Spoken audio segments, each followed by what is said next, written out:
Over the weekend, news broke on China's state news agency Xinhua that a senior Chinese official and Communist Party member was under internal party investigation.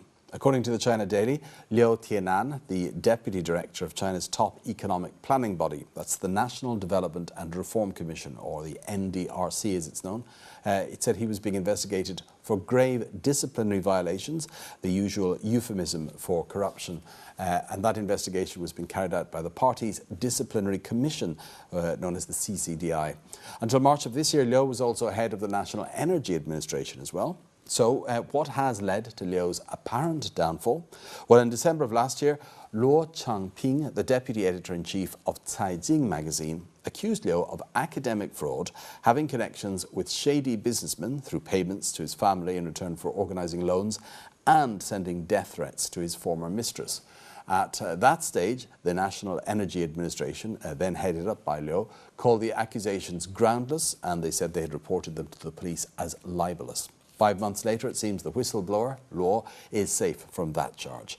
58-year-old Liu Tienan, whose position is equivalent to that of a minister, is one of the highest level officials to fall foul of the new leadership's anti-corruption campaign.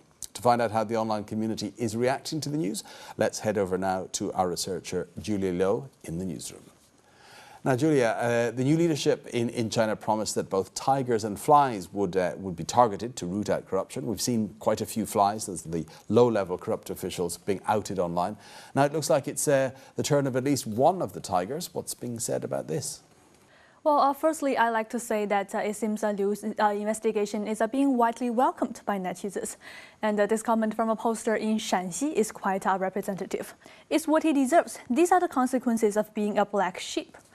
This anonymous poster on iPhone.com views that the organization Liu worked in has its faults too. Well, the NDRC is far too powerful, especially its meddling in the energy sector like oil and coal. Well, without effective supervision, this kind of misconduct is just bound to happen. And the poster on Sohu.com sounds optimistic that finally anti-corruption efforts are more than just a lip service, saying, well, it shows the people's rights to supervision is not only written down in the legal text, it is practiced in real life. But another poster from Zhejiang wants a complete and open investigation. Well, there is a mixture of power, money, and sex at play here, well, with no moral bottom line. I want to see a thorough investigation and examination of the officials' assets by the disciplinary commission. That is an effective way to curb corruption. There are plenty of posters such as this one, Shiliang on QQ.com, who hopes this is just the start.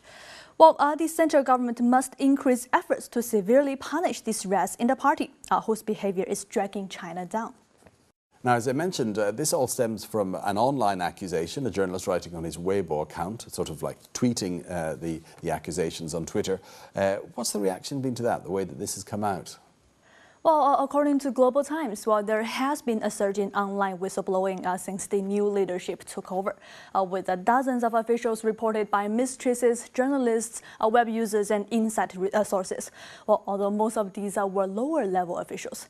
And in this case, Luo is being widely praised of his conscience and courage. This poster, Tong Qiaojun's comment on Sohu.com is a typical one. Well, as a media professional, he knew that if he was proved wrong, it would mean jail and the end of his journalism career. And this was no small fry, but an official with a ministerial rank, someone hard to go after. However, this poster, Liu Xuesong on QJWB.com.cn, thinks that the situation isn't all positive.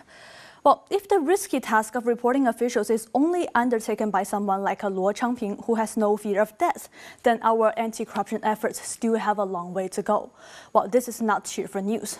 If it does advance the anti-corruption procedures under the rule of the law, then it is positive news for both the informers and ordinary citizens. And of course, there's some comments on the news that some of Luo's information came from Liu's former mistress, named only as Xu. Well, according to Luo, she later fell out with Liu, and then he threatened her. Many net users have pointed out that this is not the first time a woman scorned has played a part in this kind of affair. Xiao Baishu from Sichuan has this sarcastic comment.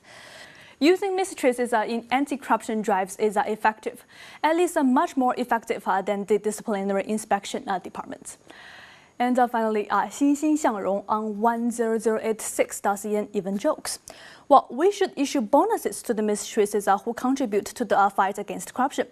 As the reformist leader Deng Xiaoping said, it doesn't matter whether a cat is white or black, as long as it catches mice.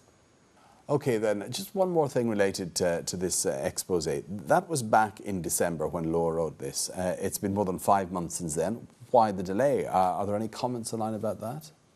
Well, sure. Many felt it was very slow, and some speculate on why as well, especially as the National Energy Administration fiercely denied Luo's report the first time. And this poster on Sina.com.cn views this indicates more people were involved in Liu's case. Well, if there are no benefits-based relationships, how could they have been so confident to make a statement to openly shield Liu? These are the really big tigers that the party should crack down on. We need to take down tigers and flies at the same time.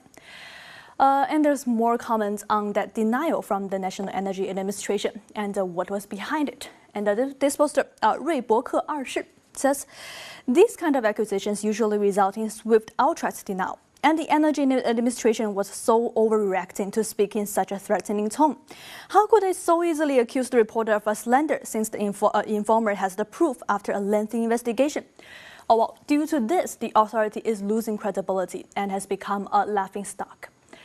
And the People's Daily has something to say on this as well. It has this post on its Weibo account. The spokesman for the National Energy Administration is a public employee. How could he become like a family slave and endorse whatever an individual says? And finally, we have this poster on 163.com who further points out, well, Liu should have been investigated a long time before this, as his problems were reported by Caijing 2 years ago, in November 2011. Well, this fact clearly indicates flaws in China's previous anti-corruption mechanism. Okay, thanks, Julia.